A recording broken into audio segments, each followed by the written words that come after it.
নমস্কার, আমি ডাক্তার অনিরুদ্ধ দে, consultant homeopath. আজকে আমার ইউটিউব চ্যানেলে অ্যাসিড নাইট্রিক ইন এপুলিস নিয়ে আলোচনা করব। এখনো যারা আপনারা আমার চ্যানেল সাবস্ক্রাইব করেননি তাদেরকে চ্যানেলটি সাবস্ক্রাইব করার অনুরোধ করছি এবং ভিডিওগুলি শেষ পর্যন্ত দেখার জন্য আবেদন করছি। প্রয়োজনে 9434183198 যোগাযোগ করার জন্য বলে রাখছি।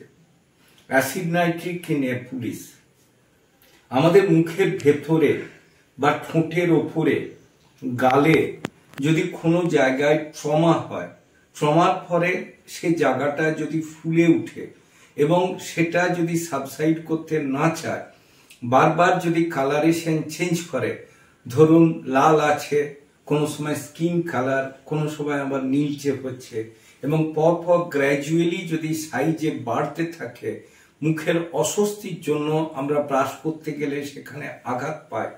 আবার যেহেতু মুখে একটা আউটগ্রোথ, আমরা চেষ্টা করি দাঁতে সেটাকে চেবানো, গ্র্যাজুয়ালি ওটা বাড়তে থাকার ফলে আমাদের মনে চিন্তা হয়, আমরা তখন ডাক্তারবাবুদের শরণাপন্ন হয়।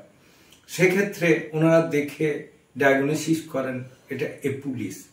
এপুলিস হলে কালার চেঞ্জ হবে, সাইজ বাড়বে, রক্তমুখী টিউমার যেটাকে বলা হয়ে থাকে ঝট করে কমতে চাইবে না। ফার্স্ট অ্যাডভাইস দেয়া হয়, আপনি ব্রাশ করা বন্ধ করুন, গরম জলে কুল্লি করুন, রাতে গরম জল খেয়ে শোন, দাঁতে একদম চেপাবেন না। এই সমস্ত ক্ষেত্রে রুগীর লক্ষণ কি থাকে?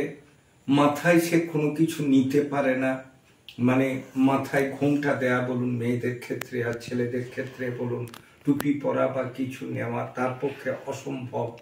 ছাদে উঠতে গেলে সবসময় তার যেন মনে হয় আমি ঝুঁকে পড়ে যাব।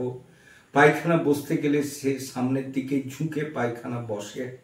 পায়খানার সাথে মাঝে মাঝে রক্ত আসে, বার্নিং সেন্সেশন হয়, পায়খানা ক্লিয়ার হয় না, অস্বস্তি বোধ হয়।